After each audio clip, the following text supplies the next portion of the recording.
பவுலும் சீலாவும் கட்டப்பட்ட நிலைமையிலே தேவனை துதித்து பாடினார்கள். நன்றாக இருக்கும் போது அல்ல, சுகத்தோடு இருக்கும் போது அல்ல.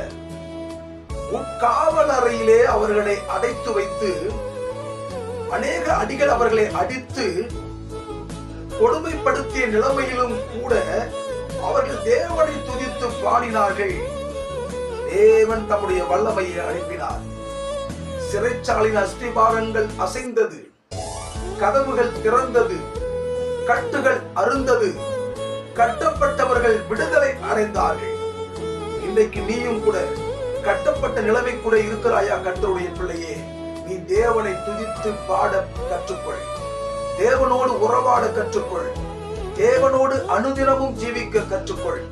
உனக்கு விரோதமாய் உருவாக்கப்படுகிற ஆயுதங்கள் வாய்க்காதே போகும். உன்னை கட்டு வைத்திருக்கிற கட்டுகள் அறுந்து போகும்.